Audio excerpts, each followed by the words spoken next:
Oui, bonjour à tous. Si vous nous rejoignez, La Voix est libre spéciale élection. Nous votons dans une semaine pour le premier tour des élections régionales. Et ce matin, en direct, on débat des transports, une des compétences majeures des conseils régionaux. Avec vous, Éric Sicot, et avec nos invités. Et oui, avec Françoise Branger pour la liste LR-UDI, Édouard Cavin pour le Front National, Maxime Thibault pour Debout la France, Michel Nognaud pour la liste du Parti Socialiste, Philippe Hervieux pour Europe Écologie Les Verts et Jimmy Derouault pour la liste Alternative à Gauche. Alors, madame, messieurs, on l'a entendu dans les flashs d'information, un sondage est paru ce matin qui place pour la première fois Marie-Guilde Dufay en position de remporter la région au deuxième tour et qui place également pour la première fois le Front National en tête du premier tour. Édouard Cavin, y a-t-il eu un effet attentat sur votre électorat ? Alors, je ne saurais pas l'évaluer. Toujours est-il que nous étions réellement dans une belle dynamique. Je rappelle que Marine Le Pen est considérée comme en tête en Nord-Pas-de-Calais depuis très longtemps. C'est le cas pour Marion Maréchal Le Pen en PACA. Et la Bourgogne-Franche-Comté faisait naturellement partie des régions gagnables. Ça a été dit depuis déjà pas loin d'un an en arrière. Donc Alors, l'effet attentat, je ne sais pas s'il existe pour nous. En tout cas, toujours est-il que s'il existe, ça n'aura servi qu'à crédibiliser le discours du Front National, dans le sens où ces thématiques, nous les portons depuis très longtemps, que ce soit les thématiques de la sécurité, de l'immigration.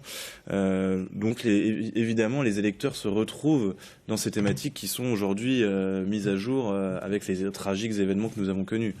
Michel Nognaud, donc Marie-Guilde Dufay, en capacité de remporter la région, si l'on en croit ce sondage, c'est dû à quoi? C'est dû à la campagne ou c'est dû au regain de popularité de l'exécutif suite à ces attentats? Nous avons toujours dit, depuis le début de la campagne au mois de juillet, que cette région était gagnable par la gauche.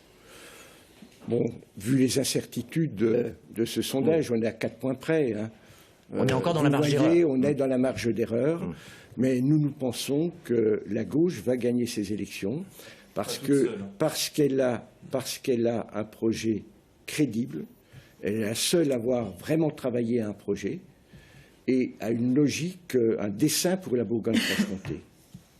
Françoise Branger, la droite, enfin votre liste perd 4 points en quelques semaines suite aux attentats. Est-ce que, selon vous, c'est parce que vos différents ténors n'ont pas été sur la même longueur d'onde au moment des attentats et n'ont pas forcément tous joué l'Union nationale? Je ne pense pas. Les événements dramatiques au début de l'année avaient renforcé le pouvoir en place. Donc aujourd'hui, on est sur un petit peu le même schéma. Alors il est vrai que la campagne des régionales s'inscrit dans des événements dramatiques et auront peut-être un impact, mais il y a encore 8 jours et vous voyez bien que les choses peuvent changer du jour au lendemain. Mais le discours très sécuritaire du président de la République, finalement, vous fait du mal. Il vient chasser sur vos terres. Écoutez, nous sommes dans une politique régionale. Je pense qu'il y a des dispositifs qui ont été pris à Paris et qui sont de la compétence d'un gouvernement. Et les mesures qui ont été prises ont été des bonnes mesures. Ceci dit, nous sommes dans une élection régionale avec un bilan régional de la présidente sortante. Et ça, je ne veux pas qu'on l'oublie parce qu'il y a des politiques à développer ici qui sont également aussi importantes. Donc les sondages, c'est une chose. Mais moi, je ne veux pas non plus qu'on fasse le MoDem comme arbitre du deuxième tour. Hein. Je pense effectivement que nous devons convaincre encore pendant 8 jours que nous sommes les meilleurs. Jimmy Derouault et Philippe Hervieux, alors vous êtes tous les deux, vos listes sont à 8,5 selon ce sondage pour Alternative à Gauche et à 7% pour les Verts, c'est-à-dire que vous avez la possibilité de fusionner avec la liste de Marie-Guilde Dufay. Ce sera le cas, c'est une évidence? Une évidence, pas encore, on n'est pas encore là pour parler de ça, mais ce qu'on peut observer, même si ce sondage bon de dire devant les électeurs quand même, qui sachent pour qui ils votent. Parce que c'est quand même un petit peu honteux à chaque fois, ces alliances de second tour. Ce qui est sûr, c'est que ce qu'on veut faire, c'est battre l'extrême droite et la droite. Ça, c'est sûr, vous pouvez en être certain. Je vois pas d'extrême droite sur le plateau, monsieur. Mais l'émotion, là, on le voit, joue aussi face à ce qui s'est passé, face à la barbarie.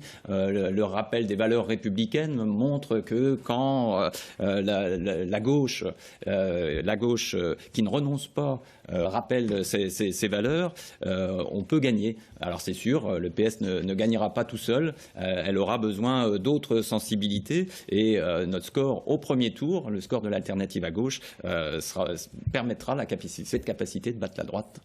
et l'extrême droite. C'est ça que votre seul objectif. Le seul objectif, c'est de battre le Front National, ça on l'a bien compris. Effectivement, dans cette région, il y a une spécificité, c'est que les jeux ne sont pas faits. Tout va se jouer sur la mobilisation des 10 derniers jours. La gauche et les écologistes peuvent effectivement emporter cette région, on le souhaite en tous les cas. Et pour répondre à votre question, évidemment que rien n'est fait. Les alliances de second tour, on verra le moment venu.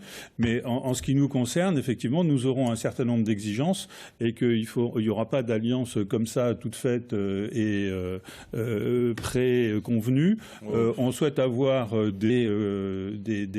accord programmatique sérieux. Faux, vous le savez très bien. Et voilà, ça ne pourra se faire qu'à cette condition-là. C'est pour ça que je regrette un petit peu qu'en ce moment de COP21, où il y a une mobilisation encore plus forte sur ces enjeux du climat, qu'il y ait beaucoup de manifestations qui aient été supprimées, car c'est interdite par les préfectures pour des raisons de sécurité. Merci. On va faire tourner la parole, s'il vous plaît, monsieur Parce que quand on conserve le marché de Noël 3%. et les manifestations sportives... Vous n'aurez pas le temps de conclure si vous ne vous arrêtez pas là. Maxime Thiebaud. Oui, alors moi, ce sondage, il me fait rire parce que je suis à 5% en Bourgogne et j'existe pas en Franche-Comté. Il y a un tiret. Donc, j'ai toujours été surpris par IFOP. Vous savez, IFOP a quand même pour directeur de l'opinion le frère de M. Philippot, dont je reste très méfiant à l'égard de ces sondages. BVA, vous chiffrez aussi à 3%. Oui, mais à chaque fois, on est à 0,5. ne nous sont pas très favorables en général. Si je peux répondre. On était à 0,5% aux élections européennes une semaine avant le scrutin. Nous avons fait 4,5. Alors, vous faites le rapport. On sera plus de 10% le soir du premier tour. Donc bon, moi, ça me fait lentement sourire. Je pense qu'il y a mieux à faire. Cette élection régionale, malheureusement, va être éclipsée par M. Hollande, qui a abusé du temps de deuil. Et je trouve ça dommage, parce qu'il a fait un hommage hier. Il aurait pu attendre. Il aurait pu essayer de remettre la démocratie, parce que la vraie réponse à la barbarie, c'est la démocratie. Il aurait pu refaire vivre l'élection régionale. Là, il va nous cloisonner ensuite avec la COP21 à 2 jours de campagne. C'est scandaleux parce que c'est priver les Français d'un vrai débat démocratique. Merci. On parle très rapidement, mais vraiment très très rapidement des transports scolaires. Faut-il qu'ils soient gratuits dans toute la région? Parce qu'il y a des choses un peu disparates selon les départements actuellement. Qu'est-ce que vous en pensez? Vous avez 10-15 secondes chacun. Monsieur Nunio? Transport scolaire, on va assumer totalement cette compétence et pas la sous-traiter. Elle rentre dans la politique de mobilité. Vous ne passez pas par les départements? Pas du tout. Directement, on garde cette compétence, on ne fait pas la loi notre à l'envers. Deuxièmement, gratuité à terme, parce que ça va se faire progressivement. Troisièmement, mise en place d'un service public au niveau de la restauration scolaire et de l'hébergement avec tarifs différenciés. Si c'est dedans. Françoise Granger. Alors, transport gratuit sur l'ensemble des départements. Je rappelle qu'il y en a 2 qui ne sont pas gratuits. Et puis, délégation aux départements avec lesquels nous voulons travailler et nous voulons mutualiser les politiques, pas que sur les transports, mais sur autre chose. Édouard Cavin. Oui, je crois qu'il faut intégrer les départements dans cette concertation et les impliquer totalement, donc leur déléguer ces pouvoirs pour le transport scolaire, notamment. Effectivement, il y a 2 départements aujourd'hui qui ne sont pas où le transport n'est pas gratuit, où il faudra le remettre, l'appliquer, je veux dire, le plus rapidement possible. Philippe Hervieux. Oui, tout le monde dit titre gratuit de transport. Je vois que c'est bientôt Noël. Donc, nous sommes... À chaque fois que je parle, vous me coupez, monsieur. Allez, rapidement, si vous voulez. Ça soigne. Une fois, c'est vous aussi. Alors, nous, on pense qu'il faut une plateforme numérique de mobilité intermodale parce qu'il faut pouvoir réserver ses billets par Internet. Il faut pouvoir avoir le choix entre différents... des transports scolaires. Oui, mais je dis bien, les transports scolaires sont dedans. Par ailleurs, nous sommes pour un titre unique de transport sur l'ensemble des 2 régions. Maxime Thiebaud. Alors moi, je suis pour la gratuité des transports scolaires, mais il faudra aussi qu'on ait des routes qui soient un peu de meilleure qualité. Et là, c'est entre Corbigny et Tlemcy. C'est une route départementale de la compétence du conseil départemental qui est socialiste. Donc, on commence déjà aussi par retravailler avec les départements. C'est pas d'une démagogie, c'est la réalité. C'est la réalité. C'est la réalité de la Nièvre, monsieur. Allez-y. Oui, mais c'est pareil. Allez, on donne la parole à un Nivernais, justement, Jimmy Deroux. Sur les transports scolaires. S'il vous plaît. Et justement, l'organisation des transports scolaires, c'est un travail qui doit être fait dans la dentelle. Donc oui à la délégation au département, oui à la gratuité puisque c'est un principe républicain, mais délégation avec un cahier des charges exigeant en termes de maintien justement de nombre d'agents et d'égalité de traitement. Merci, on va vous laisser 30 secondes chacun pour conclure. Je vous demanderai les autres, en tout cas, de faire silence. On a tiré au sort avant cette émission et c'est vous, Françoise Branger, qui avez tiré le numéro 1. À vous de parler. À vous de conclure en 30 secondes. Bon, eh bien, je dirais que les transports, d'ailleurs comme les infrastructures, participent à l'aménagement du territoire et aussi à l'attractivité d'une région. Alors notre région est quand même gâtée puisqu'elle a un positionnement exceptionnel en Europe. Nous sommes au cœur de l'Europe et justement, nous devons améliorer toutes les politiques de mobilité, justement, pour s'inscrire dans une dynamique européenne. Et moi, c'est une vision en grand que je veux partager avec François Sauvadet. Édouard Cavin, vous avez le numéro 2. Votre conclusion, s'il vous plaît. Alors j'invite les téléspectateurs et les électeurs de demain, enfin de la semaine prochaine, à prendre bien en compte cette élection régionale qui est capitale et à ne pas se laisser abuser par des promesses un peu farfelu comme cette histoire de Canal, etc. Sanctionner massivement la gauche qui est au pouvoir, et je crois que c'est important de le faire, et voter pour la seule liste qui les défend réellement, c'est-à-dire la liste du Front National et du Rassemblement Bleu Marine, conduite par Sophie Montel. Il me semble que c'est une occasion historique de voter pour Sophie Montel, pour vous. Philippe Hervieux.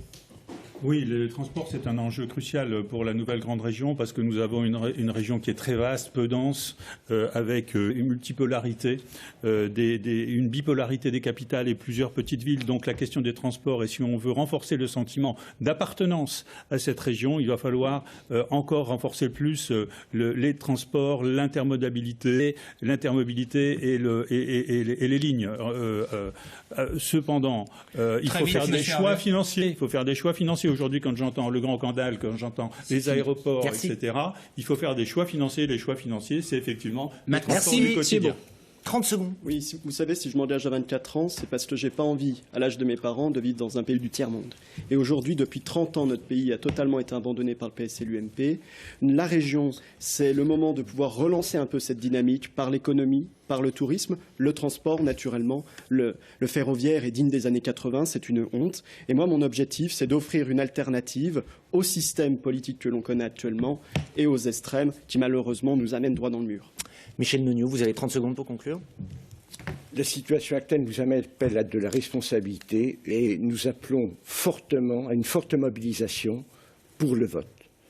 Demandons à tous les électeurs de se mobiliser, d'aller voter pour faire face aux actes de barbarie et aux actes de guerre que nous avons connus.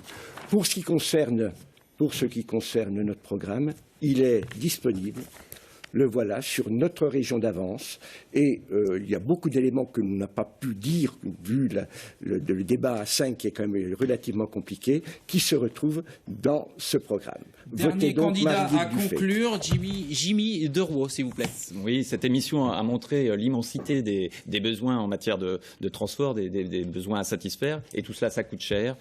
Pourtant, c'est essentiel pour les salariés, pour les étudiants qui se déplacent quotidiennement, essentiel pour la transition écologique, je crois qu'on n'en a pas assez parlé aujourd'hui, et donc c'est totalement incompatible avec les politiques d'austérité qui nous sont aujourd'hui imposées. Dire que l'on va développer des services de transport, qu'on va construire de nouvelles infrastructures tout en restant dans les clous des politiques d'austérité, c'est impossible.